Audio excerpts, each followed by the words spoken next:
कहानी की शुरुआत होती है जब मूवी का मेन कैरेक्टर दिखाया जाता है। उसकी बेटी का बर्थडे होता है तो सियोंग की माँ उसे कुछ पैसे देती है ताकि वह अपनी बेटी को डिनर पर ले जा सके, लेकिन सियोंग को और पैसे चाहिए थे, इसीलिए वह अपनी माँ का एटीएम कार्ड चुरा लेता है। उसके बाद वह अपनी माँ के सारे पैसे निकाल लेता है। वह यह पैसा हॉर्स राइडिंग में लगा देता है। इस गेम में वह 4 मिलियन वन जीत जाता है। सियोंग ने एक कंपनी से बहुत सारे पैसे उधार लिए हुए थे, इसलिए वो लोग उसका पीछा करते हैं। आखिरकार वह लोग सियोंग को पकड़ लेते हैं और बुरी तरह मारते हैं। जब सियोंग अपनी जेब चेक करता है उन्हें पैसे देने के लिए, तो उसे पता चलता है कि उसके पास पैसा नहीं है, यानी वो पैसा जो उसने हॉर्स राइडिंग में जीता था। उसे याद आता है कि जब वह इन लोगों से भाग रहा था तो रास्ते में उसकी टक्कर एक लड़की से हुई थी। वह लड़की जरूर उसकी जेब काट कर पैसे ले गई थी, क्योंकि सियोंग के पास अब पैसा नहीं था। वो लोग उसे 1 मंथ का टाइम देते हैं और कहते हैं कि इसी में अपना पैसा चुका देना। इसके बाद सियोंग कुछ पैसे का इंतजाम करता है और अपनी बेटी को डिनर पर ले जाता है। उसके बाद सियोंग जल्दी से स्टेशन पहुंचता है, लेकिन उसकी ट्रेन मिस हो जाती है। जब सियोंग ट्रेन आने का इंतजार कर रहा था, तभी अचानक एक आदमी उसके पास आता है। वह एक अननोन पर्सन था, यानी सियोंग उसे जानता नहीं था। उस अननोन पर्सन ने सियोंग से कहा, मैं तुम्हारे साथ एक गेम खेलना चाहता हूँ। अगर तुम इस गेम में जीत गए तो मैं तुम्हें 100,000 वन दूंगा। इतना पैसा सुनकर सियोंग गेम खेलने को मान जाता है। इसके बाद सियोंग उसे बुरी तरह हराकर गेम जीत जाता है, यानी उसे 100,000 वन मिल जाते हैं। वह अननोन पर्सन सियोंग को एक कार्ड देता है और कहता है, अगर तुम और पैसा जीतना चाहते हो तो इस कार्ड पर लिखा नंबर पर कांटेक्ट करना। इसके बाद जब सियोंग अपने घर पहुंचता है तो उसकी माँ उसे कहती है, तुम्हारी बेटी अगले साल अपने स्टेप फादर के साथ यूएसए शिफ्ट हो रही है। यहाँ पता चलता है कि सियोंग का तलाक हो चुका है। उसकी वाइफ ने दूसरी शादी कर ली है, लेकिन सियोंग कभी नहीं चाहता था कि उसकी बेटी उससे दूर जाए। पर अपनी बेटी की कस्टडी वापस लेने के लिए उसे बहुत सारे पैसे चाहिए थे, इसलिए सियोंग उस कार्ड पर लिखे नंबर पर कॉल करता है।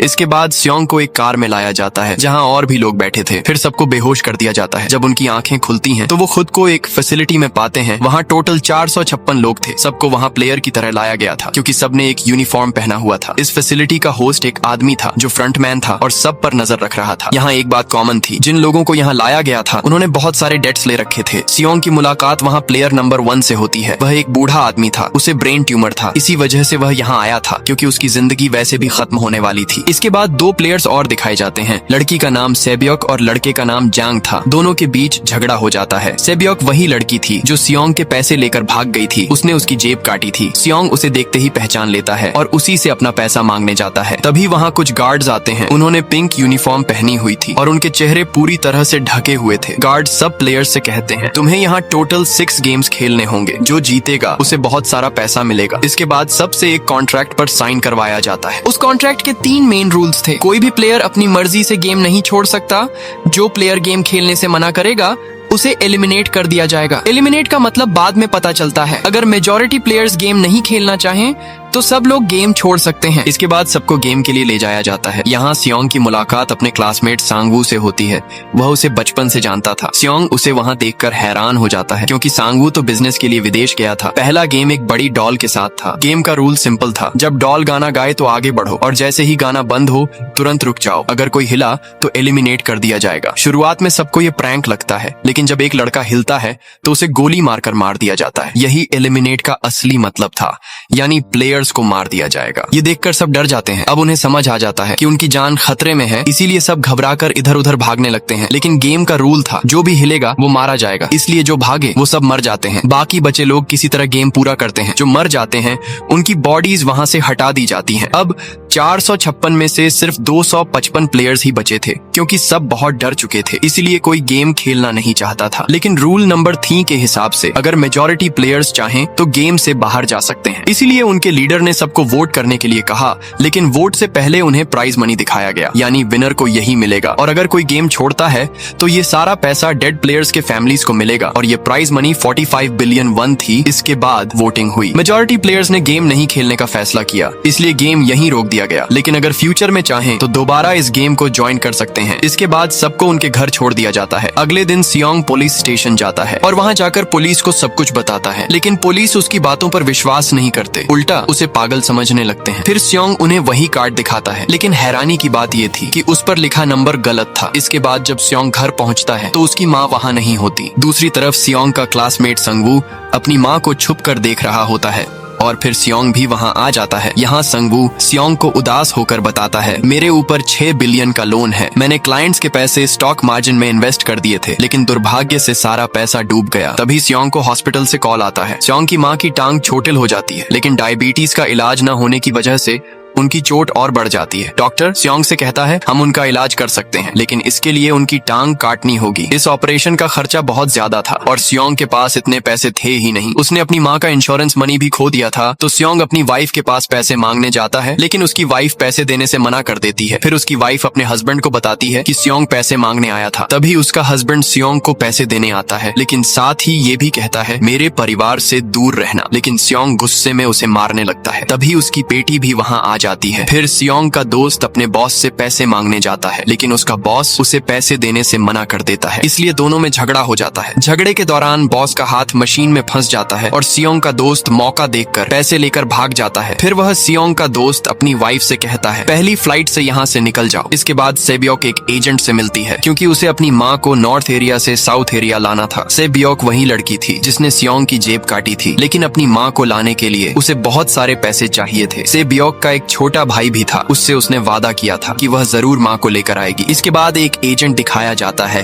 उस एजेंट का भाई कुछ दिनों से मिसिंग था, इसीलिए वह एजेंट अपने भाई के घर जाता है। उसे पता चलता है कि उसका भाई कई दिनों से घर नहीं आया। जब एजेंट घर चेक कर रहा होता है तो उसे वही कार्ड मिलता है। उस एजेंट ने पुलिस स्टेशन में सियोंग के पास भी यही कार्ड देखा था, इसीलिए वह एजेंट सियोंग से इसके बारे में पूछता है, लेकिन सियोंग उसे कुछ नहीं बताता। जब सियोंग अपने घर जाता है तो उसे वही कार्ड फिर से मिलता है। सियोंग दोबारा गेम ज्वाइन करने का फैसला करता है तो सारे प्लेयर्स को एक शिप पर ले जाया जाता है। वहीं ऑफिसर भी उन गाड़ियों का पीछा करते हुए उस शिप तक पहुंच जाता है। वह एक गार्ड को पानी में फेंक देता है। इसके बाद सारे प्लेयर्स को एक आइलैंड पर बने फैसिलिटी में ले जाया जाता है। उन्हें नहीं पता था कि अगला गेम क्या होगा और कैसे खेलना होगा। इसके बाद सब अपनी अपनी टीम्स बनाने लगते हैं। रात में सेबायुक और उसकी फीमेल फ्रेंड वॉशरूम में जाती हैं। सेबायुक गार्ड्स की नजरों से बचकर फैसिलिटी एक्सप्लोर करने लगती है। तभी वह देखती है कि गार्ड्स बड़े बड़े बर्तनों में कुछ बना रहे हैं। अब गार्ड्स को शक होता है तो वह वॉशरूम चेक करने आ जाते हैं, लेकिन तब तक सेब्युक लौट आई थी। इसके बाद सेब्युक अपनी फीमेल फ्रेंड को सब कुछ बताती है। तभी संगवू उनकी बातें सुन लेता है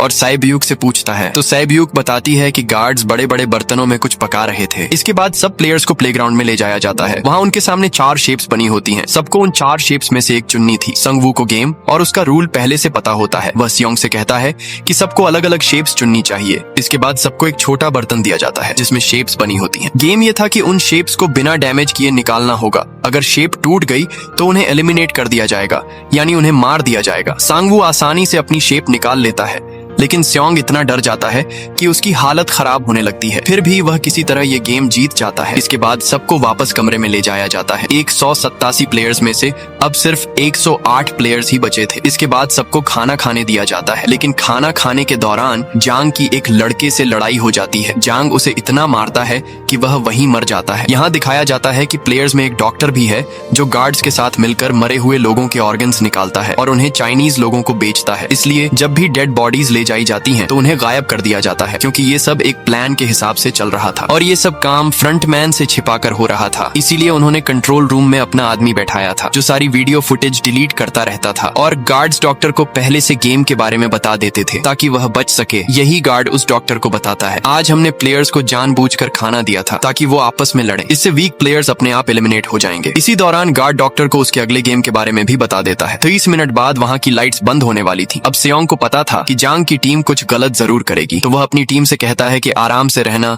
वहीं डॉक्टर जांग की टीम में ज्वाइन हो जाता है और डॉक्टर जांग को अगले गेम के बारे में बता देता है। इसके बाद लाइट्स बंद हो जाती हैं और जांग अपनी टीम के साथ मिलकर दूसरों को मारना शुरू कर देता है। जांग एक लड़की को मार देता है और सेब्युक को भी मारने जाता है, लेकिन तभी संगवू उसे बचा लेता है। इसके बाद गार्ड्स वहां आकर सबको रोक देते हैं। अब सिर्फ 80 लोग ही बचे थे। इसके बाद उन्हें तीसरे गेम के लिए ले जाया जाता है। यहाँ उनसे 10 प्लेयर्स की टीम बनाने के लिए कहा जाता है। सब अपनी अपनी टीम बना लेते हैं क्योंकि जांग को पहले से अगले गेम का पता था, तो वह सेब्युक की फीमेल फ्रेंड को अपनी टीम में नहीं रखता। वह सिर्फ मर्दों को ही चुनता है। इसी तरह सांगवू भी अपनी टीम बनाता है क्योंकि उनकी टीम को एक प्लेयर की कमी थी, तो सेब्युक की फीमेल फ्रेंड उनकी टीम में ज्वाइन हो जाती है। असल में ये गेम गेम था टग ऑफ वॉर यानी रस्साकशी, जिसमें एक टीम को दूसरी टीम को गिराना था। गेम शुरू होता है। दोस्तों, अगर आपको ये कहानी इंटरेस्टिंग लग रही है तो वीडियो को लाइक जरूर करें, और अगर आप चैनल पर नए हैं तो सब्सक्राइब करके हमारे साथ जुड़ जाएं, ताकि जब अगला हिस्सा आए तो सबसे पहले आप तक पहुंचे। जांग की टीम आसानी से जीत जाती है। इसके बाद सांगवू की टीम की बारी आती है। प्लेयर नंबर 1 यानी वो बूढ़ा आदमी कहता है, मैंने अपनी जिंदगी में कई टग ऑफ वॉर खेले हैं। वह उन्हें गाइड करता है कि कैसे जीतना है। तो किसी तरह वे लोग भी ये गेम जीत जाते हैं। फिर दिखाया जाता है कि 30 मिनट बाद लाइट्स फिर से बंद होने वाली है। इस पर सांगवू सबको कहता है कि रेडी रहना। तो वे प्लान बनाते हैं कि एक एक करके सबका पीछा करेंगे। जैंग की टीम में एक से ज्यादा चालाक प्लेयर थे, तो जैंग को डर लगने लगता है कि कहीं उसकी टीम उसे ही रास्ते से न हटा दे। दूसरी तरफ डॉक्टर और गार्ड्स डेड बॉडीज के ऑर्गन्स निकाल रहे थे। गार्ड नंबर 28 और 29 को ये ऑर्गन्स पहुंचाने थे। तभी वह लोग एक डेड बॉडी की बात करने लगते हैं, जिसके पास सिर्फ एक किडनी थी और उसे वह ज़ॉम्बी कह रहे थे। गार्ड नंबर 29 जो ऑर्गन्स पहुंचाने वाला था, असल में वही ऑफिसर था जो गार्ड बनकर अंदर आया था। यह सब सुनकर उसे शक होता है कि शायद वे लोग उसके भाई की बात कर रहे हैं, क्योंकि उसके भाई की भी सिर्फ एक किडनी थी। इसके बाद 28 और 29 यानी वह ऑफिसर ऑर्गन्स पहुंचाने निकलते हैं। रास्ते में ऑफिसर देखता है कि टनल में बॉम्ब लगा है। तभी नंबर 28 उससे कहता है, जब हम यहाँ से बाहर निकलेंगे तो ये जगह ब्लास्ट कर दी जाएगी। अब ऑफिसर उससे और इन्फॉर्मेशन लेने की कोशिश करता है, लेकिन नंबर 28 को उस पर शक हो जाता है। वह ऑफिसर से कहता है, अपना फेस दिखाओ। तो ऑफिसर भी अपना फेस दिखा देता है और उसी वक्त नंबर 28 पर गन तान देता है। फिर ऑफिसर उससे किडनी वाले आदमी के बारे में पूछता है, वह कौन था? तुम उसे ज़ॉम्बी क्यों कहते थे? नंबर 28 बताता है कि वह एक लड़की थी। फिर नंबर 28 ऑफिसर को कहता है, तुम लीडर के रूम में जाकर सारी इन्फॉर्मेशन देख सकते हो, वहाँ सबका डेटा है। ये जानने के बाद ऑफिसर नंबर 28 को मार देता है। दूसरी तरफ डॉक्टर गार्ड से अगले गेम के बारे में पूछता है, लेकिन इस बार गार्ड्स को भी अगले गेम का पता नहीं था। तो डॉक्टर गुस्से में आ जाता है और एक गार्ड को पकड़ लेता है। फिर उनकी लड़ाई होती है। इस लड़ाई में डॉक्टर उस गार्ड को मारकर भाग जाता है। फिर एक गार्ड उसका पीछा करता है। दोनों प्लेग्राउंड तक पहुंच जाते हैं। गार्ड डॉक्टर को फंसाकर मारने ही वाला होता है कि तभी लीडर आकर उसे मार देता है और बाद में वह डॉक्टर को भी मार देता है। उसी समय उन्हें नंबर 28 की डेड बॉडी भी मिलती है, जिससे उन्हें पता चलता है कि फैसिलिटी में कोई आउटसाइडर घुस आया है।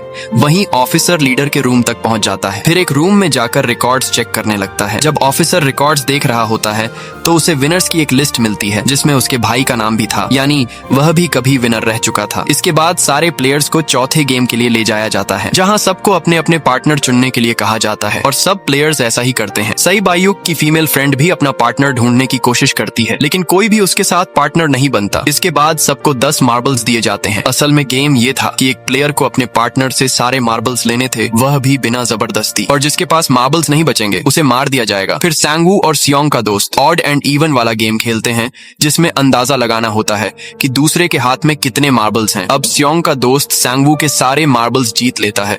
आखिर में सांगवू के पास सिर्फ एक मार्बल बचता है। अब क्योंकि सांगवू को पता था कि वह बच नहीं पाएगा, तो वह सियोंग के दोस्त को धोखे से समझाता है, अगर हम में से कोई हार गया तो हारने वालों का मैच फिर से होगा। इसके बाद सांगवू चालाकी से सियोंग के दोस्त के सारे मार्बल्स बदल देता है। फिर सांगवू मार्बल्स गार्ड को दे देता है और सियोंग का दोस्त वहां से चला जाता है। जब सियोंग का दोस्त अपनी मार्बल्स चेक करता है तो उसमें पत्थर होते हैं। प्लेयर नंबर 1 यानी बूढ़े आदमी की हालत और बिगड़ रही थी। वो इधर उधर घूम रहा था, लेकिन सियोंग उसे किसी तरह खेलने के लिए मान लेता है। दोनों यानी बूढ़ा आदमी और सियोंग और गेम खेलते हैं। बूढ़ा आदमी सियोंग की सारी मार्बल्स जीत लेता है, लेकिन आखिरी राउंड में उसे याद ही नहीं रहता कि उसने कौन सा नंबर चुना था। सियोंग उसे बातों में फंसाकर सारी मार्बल्स ले लेता है। असल में बूढ़ा आदमी चालाक था, उसने एक मार्बल अपने पास छुपा लिया था। फिर वो दोबारा इधर उधर घूमने लगता है। सियोंग उससे रिक्वेस्ट करता है कि वो एक और गेम खेले। तब बूढ़ा आदमी कहता है, मुझे सब पता है सियोंग, तुमने मुझसे धोखे से मार्बल्स ली हैं। मैं पागल बनने का नाटक कर रहा था। ये सुनकर सियोंग गुस्से में आ जाता है और उसे सारी मार्बल्स लौटा देता है। इधर से ब्योक और उसकी दोस्त भी गेम खेल रही थी। उनका गेम ये था कि जो मार्बल दीवार के सबसे पास फेंकेगा वो जीतेगा। पहले सेब्योक अपनी मार्बल फेंकती है। जब उसकी दोस्त की बारी आती है तो वो अपनी सारी मार्बल्स एक साथ फेंक देती है। सेब्योक ये देखकर कहती है, तुम दोबारा फेंको, लेकिन उसकी दोस्त कहती है, नहीं सेब्योक, मैं अकेली हूँ, मेरा कोई नहीं है, लेकिन तुम्हारा छोटा भाई तुम्हारा इंतजार कर रहा है, अगर तुम बचोगी तो अच्छा होगा। ये कहकर वो खुद को बलिदान कर देती है और मारी जाती है। इसके बाद उनकी लाशें उठाकर ले जाई जाती हैं। सब लोग वापस कमरे में आते हैं। जैंग नोटिस करता है कि सेब्योक की दोस्त अभी भी जिंदा है और आराम से बैठी है। असल में वो वो जैंग की भी दोस्त थी, लेकिन उनके बीच झगड़ा था, इसलिए जैंग की दोस्त उसे परेशान करने लगती है। उधर फ्रंटमैन को एक डेड बॉडी से ऑफिसर का आईडी कार्ड मिलता है। उसे पता चलता है कि वीआईपीज पहुंच चुके हैं, तो वो जाकर वीआईपीज को उनके खास कमरे तक ले जाता है। फिर फ्रंटमैन अपने किसी खास आदमी को वीआईपीज के आने की खबर देता है। यही आदमी असली मास्टरमाइंड है, लेकिन ये कौन है ये बाद में पता चलेगा। अगले दिन सबको 5th गेम के लिए ले जाया जाता है। वहाँ 1 से 16 तक नंबर रखे होते हैं। हर खिलाड़ी को एक नंबर लेना होता है। सियोंग कंफ्यूज हो जाता है कि कौन सा नंबर ले। अगर वो पहला नंबर लेगा तो उसे आगे जाकर मरना पड़ सकता है, अगर आखिरी नंबर लेगा तो शायद समय ही खत्म हो जाए। फिर एक आदमी आकर कहता है, मैं पहला नंबर लेना चाहता हूँ क्योंकि जिंदगी में कभी मुझे पहला मौका नहीं मिला। फिर सबको गेम रूम में ले जाया जाता है। इस गेम का रूल ये था कि उन्हें कांच के बने पुल को पार करके दूसरी तरफ जाना होगा। वहाँ 2 तरह के ग्लास थे, एक नॉर्मल ग्लास और दूसरा टेम्पर्ड ग्लास। नॉर्मल ग्लास पर पैर रखते ही वो टूट जाता था और खिलाड़ी नीचे गिरकर मर जाता था। गेम शुरू होता है और खिलाड़ी एक एक करके मरने लगते हैं। फिर जैंग सबसे आगे आ जाता है, लेकिन आगे बढ़ता नहीं, सब फंस जाते हैं। उसकी दोस्त जिससे उसका झगड़ा था सामने आती है और कहती है, तुमने मुझे धोखा दिया था, याद है? मैंने कहा था जिस दिन धोखा दोगे उसी दिन तुम्हें मार दूंगी। ये कहकर वो जांग को पकड़कर उसके साथ नीचे कूद जाती है। दोनों मर जाते हैं। वहाँ एक आदमी था जो पहले कांच की फैक्ट्री में काम करता था। उसे असली और नकली कांच पहचानना आता था, लेकिन जैसे ही फ्रंटमैन को इसकी खबर लगती है वो लाइट बंद कर देता है ताकि वो आदमी पहचान न पाए। आखिर में एक कदम बचता है और टाइम बहुत कम होता है। तब जांग उस आदमी को धक्का देकर गिरा देता है। आखिरकार सियोंग, सांगवू और सेब्योक पुल पार कर लेते हैं, लेकिन कांच टूटने से वो सब जख्मी हो जाते हैं। खासकर सेब्योक को बहुत चोट लगती है। उधर वो ऑफिसर जिसने एक सर्वेंट को मारकर उसकी जगह ली थी, वीआईपीज के बीच चला जाता है। एक वीआईपी को उस पर शक होता है। वो उससे कहता है, अपना मास्क उतारो। ऑफिसर कहता है, ठीक है, लेकिन मास्क मैं अंदर जाकर ही उतारूंगा। और वो उस वीआईपी के साथ अंदर चला जाता है। अंदर जाकर ऑफिसर उस वीआईपी को बेहोश कर देता है। फ्रंटमैन को इसकी खबर लग जाती है। वो ऑफिसर का पीछा करता है और उसे देख लेता है। ऑफिसर वहाँ से भागकर आइलैंड पर आ जाता है। फ्रंटमैन भी उसका पीछा करते हुए वहाँ पहुँचता है। ऑफिसर अपने सीनियर्स को कॉल करने की कोशिश करता है, लेकिन कॉल कट जाती है। वो सबूत भेजने की कोशिश करता है, मगर नेटवर्क नहीं मिलता। फ्रंटमैन उसे पकड़ लेता है और कहता है कि हमारे साथ चलो, लेकिन ऑफिसर उस पर गोली चला देता है। फ्रंटमैन अपना मास्क उतार देता है।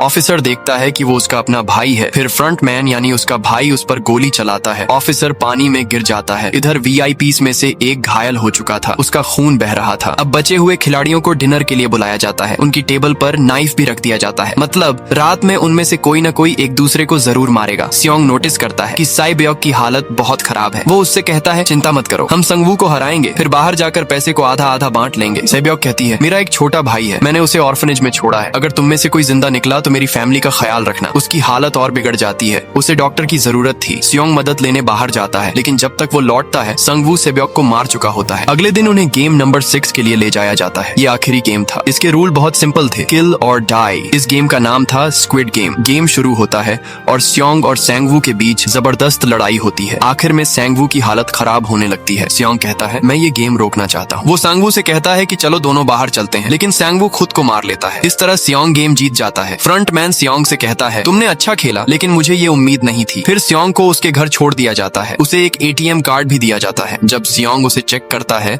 तो देखता है कि उसके अकाउंट में सारा पैसा आ चुका है, लेकिन जब वो घर पहुंचता है तो देखता है कि उसकी माँ मर चुकी है। फिर कहानी 1 साल बाद दिखाई जाती है। सियोंग की हालत बहुत बुरी हो चुकी थी। वो नशे में डूब गया था। उसने अब तक पैसे को छुआ तक नहीं। एक दिन फूल बेचने वाली औरत सियोंग को वही कार्ड देती है। उसमें एक एड्रेस लिखा था। सियोंग उस एड्रेस पर पहुंचता है। वहाँ उसे पता चलता है कि ये सब किसी और ने नहीं बल्कि प्लेयर नंबर 1 यानी वही बूढ़ा आदमी कर रहा था। वो अभी भी जिंदा था। बूढ़ा आदमी सियोंग से कहता है, मैं अपनी जिंदगी से बोर हो गया था। मैंने अपने क्लाइंट्स के साथ मिलकर ये सारे गेम्स शुरू किए ताकि मजा ले सकूं लोगों को मरते हुए देखकर। हाँ, लेकिन हमने किसी को फोर्स नहीं किया। वो कहता है, मैंने खुद भी गेम में हिस्सा लिया क्योंकि मुझे खेलना देखने से ज्यादा पसंद है। वो कहता है, जो पैसा तुम्हारे पास है वो असल में मेरा है। ये कहकर वो बूढ़ा आदमी मर जाता है। इसके बाद सियोंग साइब्योक के छोटे भाई के पास जाता है। उसे अपनी माँ को सौंप देता है और कहता है, इसका ख्याल रखना। वो उसके साथ पैसों से भरा बैग भी दे देता है। फिर सियोंग स्टेशन पर जाता है जहाँ उसकी मुलाकात उसी अजनबी आदमी से होती है जिससे वो शुरुआत में मिला था। सियोंग उसका पीछा करता है, लेकिन वो आदमी वहाँ से भाग निकलता है। फिर सियोंग उस कार्ड पर लिखे नंबर पर कॉल करता है। वो पूछता है, तुम कौन हो? तुम ये सब क्यों कर रहे हो? लोगों की जिंदगियों से खेल क्यों रहे हो? उसे जवाब मिलता है, सियोंग, अगर जिंदा रहना है तो फ्लाइट पर चढ़ जाओ। और यहीं पर ये कहानी खत्म हो जाती है। अगर आपको ये वीडियो पसंद आया हो तो इसे लाइक जरूर करें, और अगर आप चैनल पर नए हैं तो सब्सक्राइब करके हमारे साथ जुड़े रहें ताकि आने वाले नए वीडियो सबसे पहले आप तक पहुंचें।